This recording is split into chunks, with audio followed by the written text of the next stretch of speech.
Hello AP Stat students, and welcome back to Unit 10, I believe. This is Unit 10, and we're doing chapters 18 through technically 21 is usually in this one, but we're only going to go through 20. Okay, so this is our last one. We're going to do chapter 20 today. All right, and here we're all about tests, right? We're all about tests right now. We've been doing hypothesis testing and those type of things. And here today we're going to be talking about how to choose this alpha level. Now remember, what we told you last time was, okay, if they don't tell you anything, choose alpha to be 5%, right? But why would you choose that? Okay, that's what we're getting into today. If you're choosing an alpha level, you need to figure out or think about how plausible is the null? How realistic is it? Do you believe in the null? Okay, do you believe in the null? If you believe in someone's claim, right, or if a claim represents an assumption that somebody's had for years, right, something that's generally understood, you need strong evidence then in order to change their mind or say that they're wrong. You can't just have some weak evidence. Okay, this is true in just regular old kind of discussions. If something is generally understood, if you're going to make a claim against it, you better have some really good evidence. If you want strong evidence, you need a small alpha value. Because the smaller alpha is, right, the smaller alpha is, the smaller your p-value will have to be. Because remember, you're always taking your p-value and you're comparing it to alpha. We want this situation, we want p-value to be less than or equal to in order to reject HO. And if this is tiny, imagine like if this was like 1%, that means the p-value would have to be less than 1%. So like, I don't know, 0.02%. That means there was a 2% chance that we obtained the sample that we did through natural sampling variability.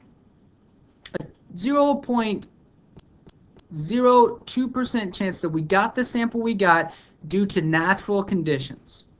That is incredibly unlikely, which should lead us to believe that the premise is incorrect, which is why we would reject. Okay, and that's a tiny percentage. Then that means as we increase alpha, right, as we increase the alpha, it's actually easier to reject, which means the evidence is less. Okay, so of course this all depends on what you're trying to reject, right? And moreover, it's the consequences of rejecting HO or the null. Okay, if rejecting it in a business sense means that you're going to have to make an expensive change, then you better be for sure. Okay, this is like if you're saying you're at a business meeting and you're proposing that they completely rework how people get assigned their hours, right? That's a huge change. People would have to no more, say we say no more 8-hour shifts. It's not effective. You're going to need some serious strong evidence for that, because then they're going to have to rework the whole schedule, right? So if we have some major consequences, we need some seriously strong evidence. Now, of course, when you report the p-value, so we come out and we say the p-value, right? We allow each person to choose their significance level. Okay, so when we go p-value and then we say this, right, or alpha, when we show the p-value from a single sample, okay, from a single sample, this value has not changed. Even if I change this to 50%, this p-value here is not changing, not at all. Okay, the p-value is calculated based on HO or H null being true. This allows anyone to run the test with a different significance level and technically come to a different conclusion. Okay. Of course, we've talked about sample sizes before. Okay. In large samples, though, here, tiny very tiny, in fact, deviations from the null can be significant, okay? And it says, but not practically important, meaning that they really don't matter all that much. Even though the test says that they're statistically significant, maybe implementation in the practical sense doesn't make a whole lot of sense, okay? And this occurs because n is large, and we are talking big, okay? Usually this is like huge. It's not even just large. Right now in your mind, large is like 40 and things like that, or maybe 1,000, okay? We're talking huge, okay? Tens of thousands for sure, all right? And now I think what I want to do is I want to get into examples 1, or example number 1 from the chapter 20 examples. So now would be a great time to pause the video and really read through this example.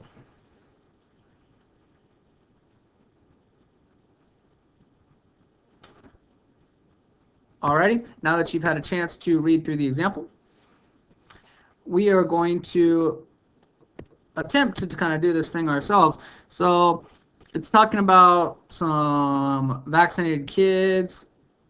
All right, 90% seems to be believe, so this must be the null. And then we got this, so this must be the p hat, right, which makes this the p.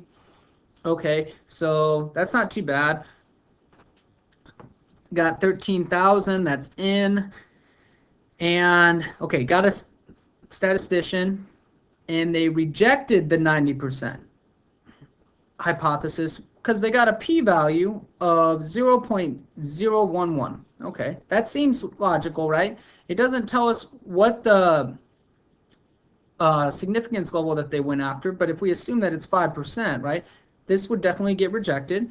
And now it wants us to explain the p-value in context. Okay, well, there is a, if I do a percent, that's 1.1% chance the 89.4% statistic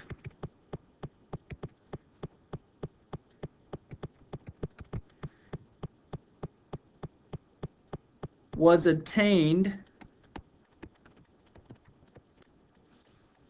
through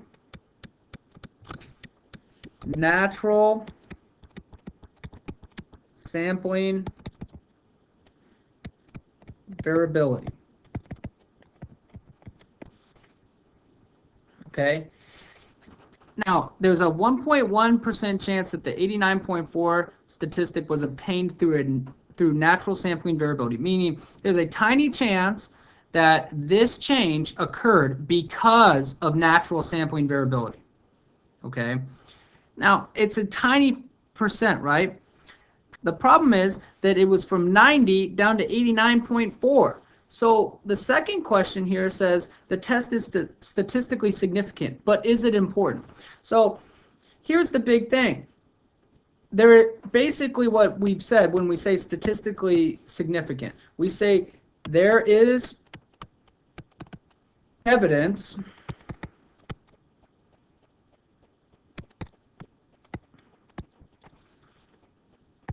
to prove that P was less than 90%, right? That's basically what's happened.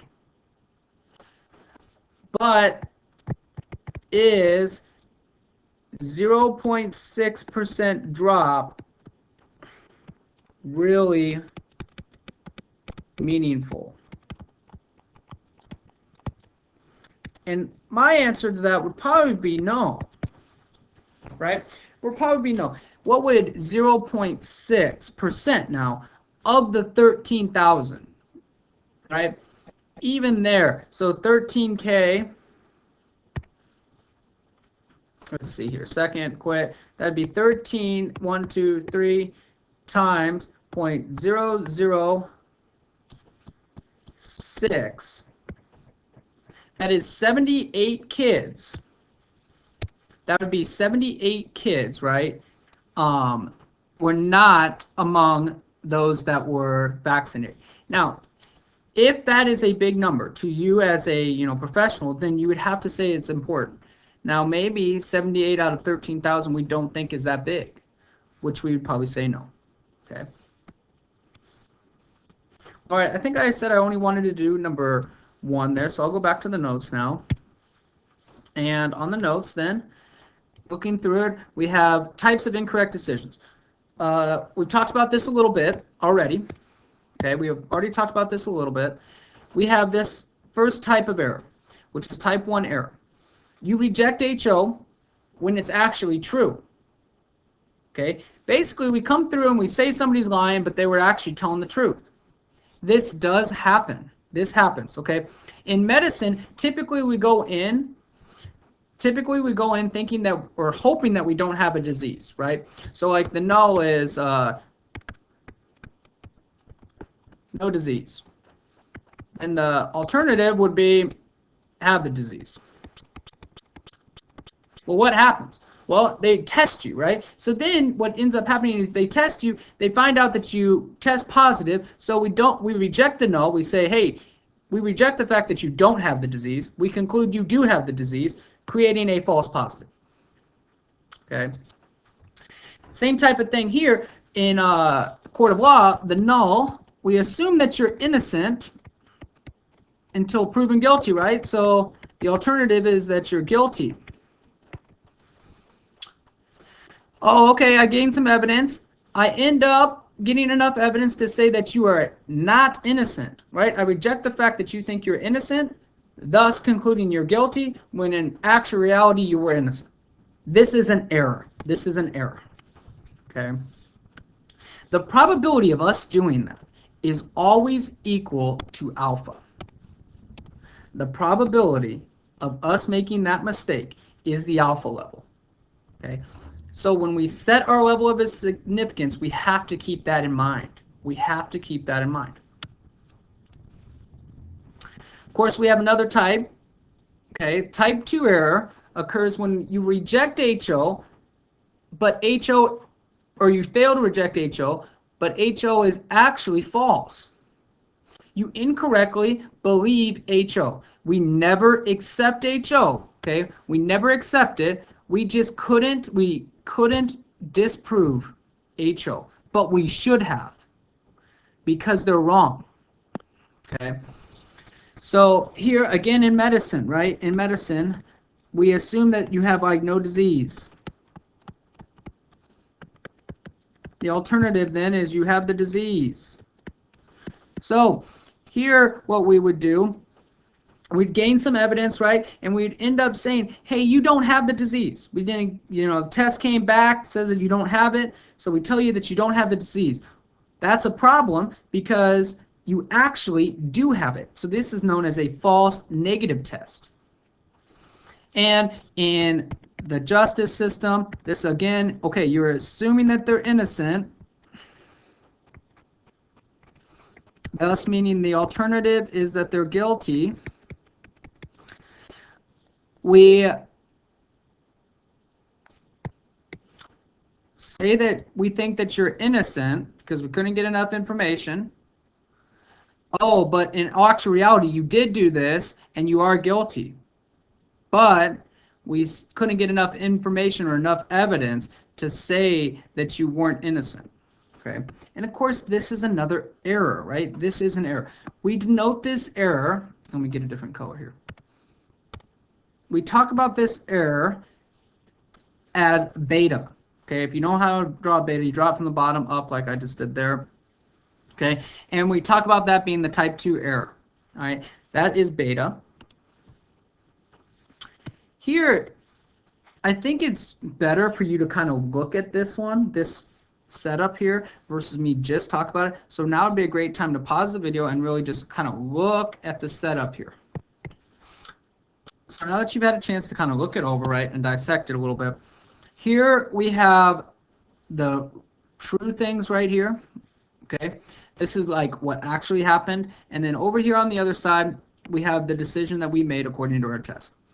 So on a true null, right, ideally we would want this to hit, oh, if this is true, right, if this is true, we would like to fail to reject it.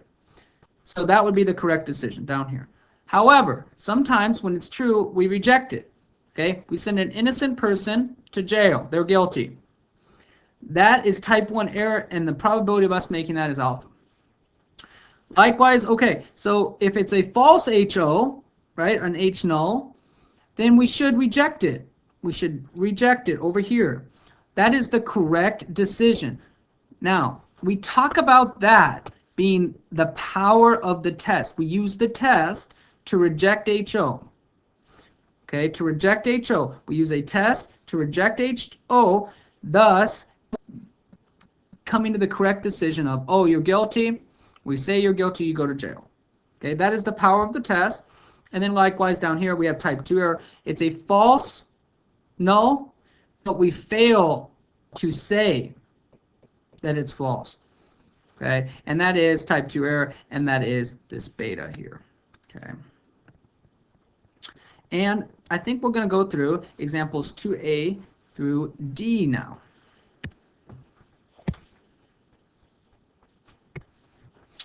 Now would be a great time to pause the video, read the premise, okay, the situation being set up here, and then resume the video. All right, now that you've had a chance to read it through, okay, it's talking about vehicle exhaust and how states require people to test that, right, so that they're not coming out and they're not polluting the environment.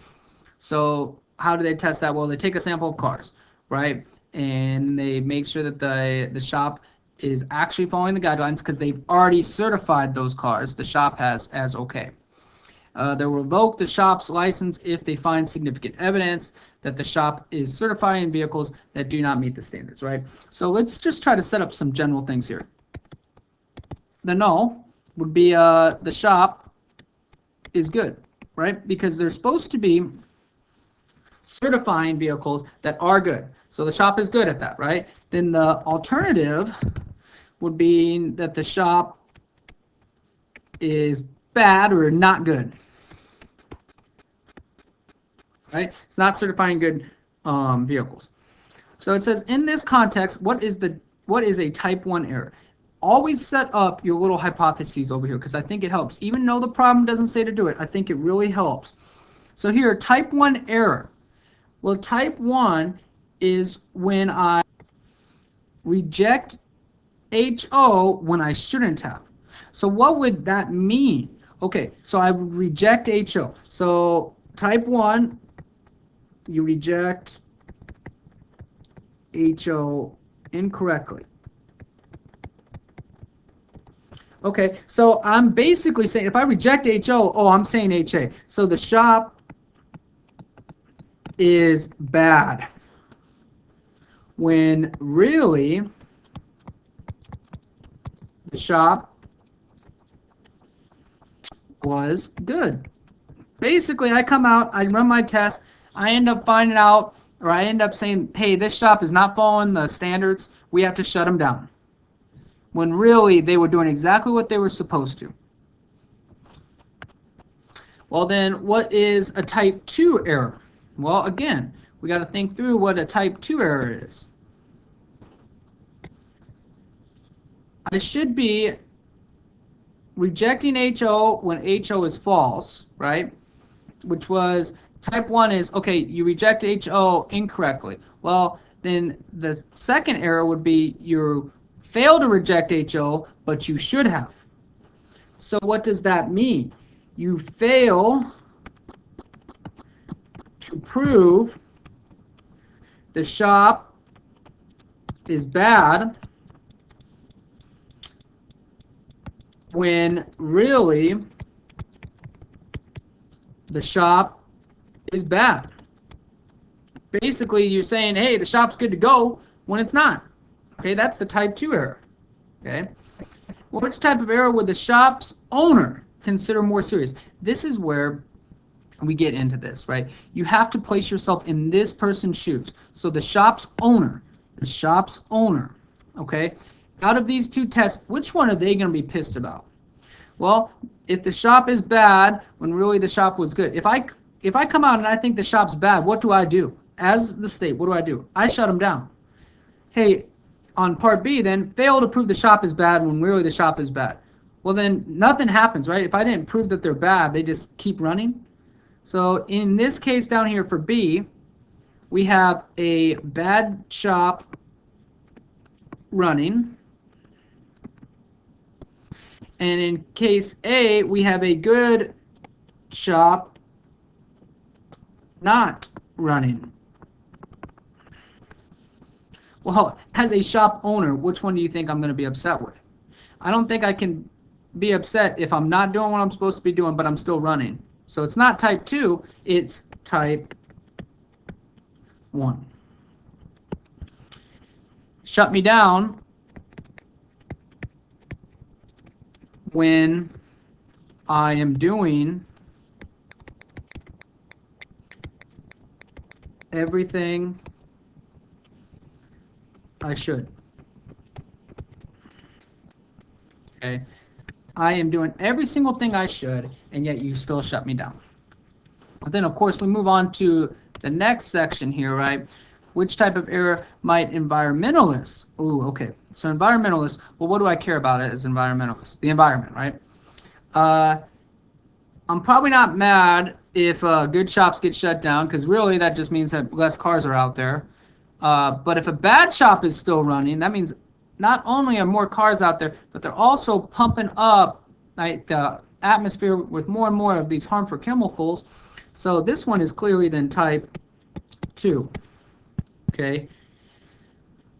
More bad cars polluting the atmosphere.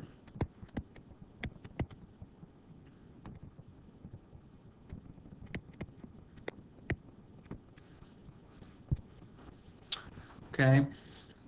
All right, I think I said I wanted to go through there. I don't think I wanted to go any further. Let's see here. How did that get on there? Okay, where was I at? I was right here, yeah. So this next slide, right, we get into this idea of the power of the test. Okay, against any HA. We're thinking about the test power against the alternative, all right? We like it to be a strong power. The way that we get a power is it depends on how far the truth lies from the null hypothesis value. Okay, really here what we do want is we want a rejection of HO. We want a rejection of HO when we actually have a true alternative. So like we actually have the other answer, well then we need to reject HO. And the probability of that, okay, is the power. That's actually the power. All right. Now, there's a bunch of different ways that you can increase power, okay?